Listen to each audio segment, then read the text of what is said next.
সবাই একাধিকবার জাল টাকা এবং মাদক আইস এবং ইয়াবা সহ গ্রেপ্তার হয়ে যাওয়া, এরা কেউ নতুন মানুষ না।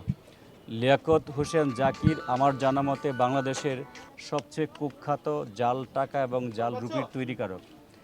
একটা সময়ে ফটোকপি করে জাল টাকা বানানো হতে থাকতো, তার পরবর্তীতে 2012 সাল থেকে 1000 টাকার নোট এবং 500 টাকার নোটে একেবারে নিরাপত্তা সুতা, ওয়াটারমার্ক, বিভিন্ন রকমের কালার শিফটিং দেয়া অত্যাধুনিক প্রযুক্তির পিএসআর সম্পন্ন যে জাল টাকা তৈরি করা হয়, সেই জাল টাকার অন্যতম পথিকৃৎ এই লিয়াকত হোসেন জাকির। সে ইতিপূর্বে একাধিকবার ধরা পড়েছে জাল রুপি, জাল টাকা সহ।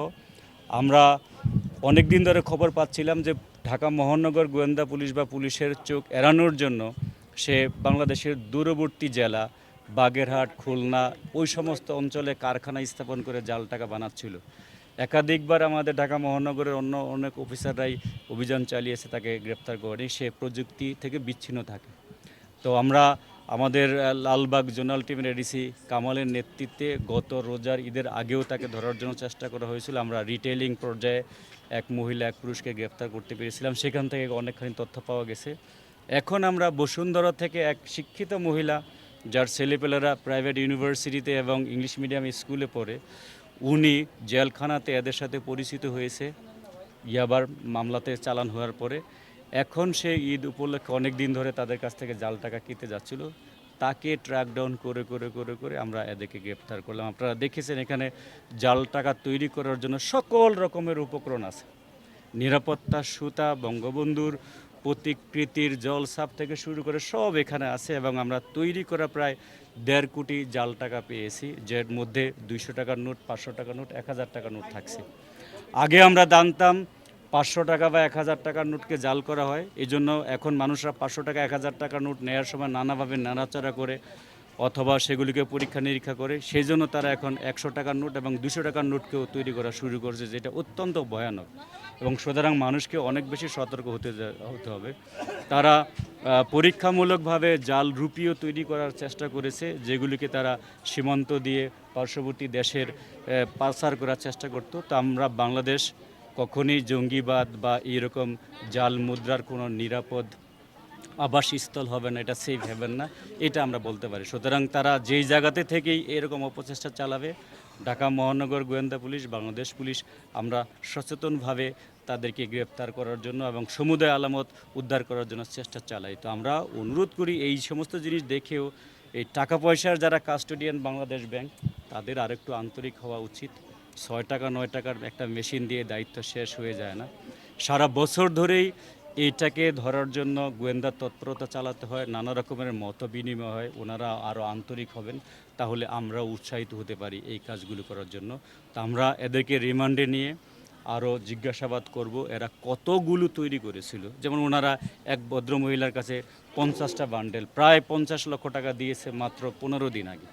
তার মানে একজনকেই যদি সে 50 লক্ষ টাকা দিতে পারে, এর মানে তার যদি 15 জন 20 জন এরকম পাইকার থাকে, তাদের কাছে কত টাকা তারা বাজারে ছড়িয়েছে। আমরা সেই কারণে দেশবাসীকে বলবো, যখন টাকা, মোটা অঙ্কের টাকা আপনারা গ্রহণ করবেন, সেগুলোকে নেড়েচেড়ে দেখবেন, সম্ভব হলে পরীক্ষা করে দেখবেন আইনশৃঙ্খলা রক্ষাকারী বাহিনী দ্বারা, যেন আপনারা প্রতারিত না হন।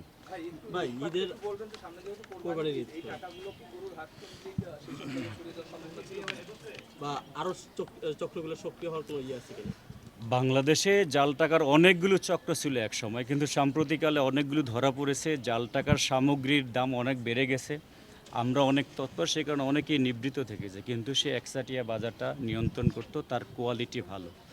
তো আরও চক্র থাকতে পারে, তবে আমরা তাদেরকেও ইয়ে করতে যাব। এই সমস্ত চক্রগুলো সব সময় ঈদ পার্বণ উপলক্ষে অনেক বেশি সক্রিয় থাকে। এরা রমজানের ঈদ, এরা এই কুরবানির ঈদ সবসময় থাকে। রমজান কুরবানির ঈদের একটা গরু বা একটা ছাগলের দামে কয়েক হাজার টাকা এমনকি লাখ টাকা হয়ে যায়। সেই কারণে ভালো টাকার মোড়কে কিছু মন্দ টাকাও দিয়ে দেওয়ারটাকে তারা টার্গেট করে এগুলো তৈরি করতে থাকে, এবং এটা সমগ্র বাংলাদেশ ব্যাপী তারা বিপণনের চেষ্টা করে। এর আগেও ওনাকে কয়েকবার ধরেছিলেন, এই বিষয়টা আমাদের একটু বলেন, আর এবার তাকে কিভাবে ধরলেন এই বিষয়টা আমাদের একটু বলেন। একটু বলে দিন যে ওই পার্টটা যে যেসব জায়গায় অবস্থান করতে সিসিটিভি বসা, ওইটা বলে দেন, আগেরটা বলে দিন, ওটা বলে দিন। কর্মীদের বেতন দিতে 1.5 লাখ টাকা। এই জাকির একটা অত্যন্ত চালু এবং অত্যন্ত দক্ষ লোক, এবং তার এই কাজ করার জন্য অনেকগুলো পুরুষ এবং অনেকগুলো মহিলা কর্মী আছে। আমাদের কাছে প্রাথমিকভাবে স্বীকার করেছে তাদের ওই সমস্ত পেইড কর্মচারীদেরকে যারা জাল টাকা বানায় এক জায়গা থেকে আরেক জায়গায় নিয়ে যায়, তাদেরকে সে প্রতি মাসে 2.5 থেকে 3 লক্ষ টাকা বেতন দিয়ে থাকে। তার মানে সে হিউজ ব্যবসা করে থাকে। এ ঢাকাতে অথবা অন্য যে জায়গাতেই বসবাস করে, তার নিজস্ব বাসার কাছে হলে সেটাকে সে প্রায় 200 মিটার দূর থেকে নানা রকমের সিসি ক্যামেরা দিয়ে রাখতে থাকে, যেন আইনশৃঙ্খলা রক্ষা বাহিনী আসার আগেই তার বিশেষ দরজা জানালা দিয়ে সে পালিয়ে যেতে পারে বা আলামতগুলি ডিস্ট্রয় করে ফেলতে পারে। এই বাসাতেও বাড়িওয়ালা ওনাদের অজ্ঞাতে সিসি ক্যামেরা ছিল, নজরদারি করার চেষ্টা করেছে, কিন্তু আমরা প্রতিমধ্যেই তার একজন মহিলা এজেন্টকে ধরে ফেলে তার সাথে মিলেমিশে এখানে চলে আসতে পারার কারণে সে টের পেতে পারে না যে গোয়েন্দা পুলিশ তাকে এইখানেও ট্র্যাক ডাউন করতে পারবে। তো আসলে সে অনেক বছরেই ধরে কাজ করে, সে নিজেও স্বীকার করেছে 15 থেকে 20 বছর ধরে কাজ করে। আমরা প্রতিবারই এইভাবে যথাযোগ্য প্রক্রিয়ায় আমরা সিজার লিস্ট করি। আমরা এটা বাংলাদেশ ব্যাংক অথবা সিআইডি দিয়ে টাকাটার জেনুইনিত্ব এগুলোকে আমরা ভেরিফাই করি, আমরা সাক্ষীদের সাক্ষ্য নিই, সবভাবেই আমরা সাক্ষ্য প্রমাণ দিয়ে তদন্তের মাধ্যমে বিজ্ঞ আদালতে চার্জশিট দিতে থাকি। কিন্তু বাংলাদেশে জাল টাকা বা জাল মুদ্রা সংক্রান্তে বিশেষ কোনো আদালত নাই, দ্রুত বিচার কোনো নাই।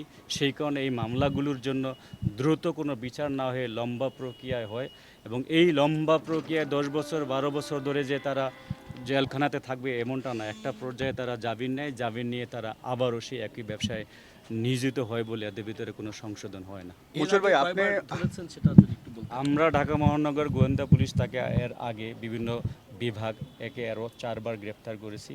সে বিভিন্ন জেলাতেও 2-4 বার গ্রেপ্তার করেছে।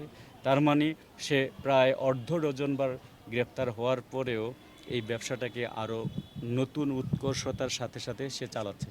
মুশারফ ভাই, আপনি কোয়ালিটির বিষয়ে বললেন, আরও আপডেট হচ্ছে, অনেকবার ধরছেন। এই যে আপডেটের ক্ষেত্রে তারা কী ধরনের প্রক্রিয়া নিচ্ছে? দ্বিতীয় বিষয় হচ্ছে সামনে কোরবানির ঈদ। অলরেডি যেহেতু তারা এত টাকা তৈরি করছে, মার্কেটেও ছেড়ে দিচ্ছে টাকা পয়সা, কী পরিমাণ তারা ছাড়ছে অন্তত? আমরা সে বলেছে সে ইতোমধ্যে আর 2 থেকে 3 কোটি টাকা ছেড়েছে। আমাদের ধারণা গত রমজানের ঈদ থেকে শুরু করে এখান পর্যন্ত সে 10-15 কোটি টাকা ছেড়েছে, কারণ সে তো প্রতি মাসেই বেতন দেয় 2.5 থেকে 3 লক্ষ টাকা। সুতরাং 2.5-3 লক্ষ টাকাগুলোকে দিতে গেলে তার কত টাকা তৈরি করতে হতে থাকে, তাকে নিজে তো লাভ করতে হতে থাকে। আমরা দেখেছি এরা কম্পিউটারে ভালো জায়গা থেকে ফটোশপের কাজ করে নিয়ে আসে, ভালো করে স্ক্যান করে নিয়ে আসে। তারা অত্যন্ত সুন্দর মানের স্ক্রিনার দিয়ে সেখানে নিরাপত্তা সুতা লাগায়, সেখানে ওয়াটারমার্ক জল সাপগুলো দিতে থাকে।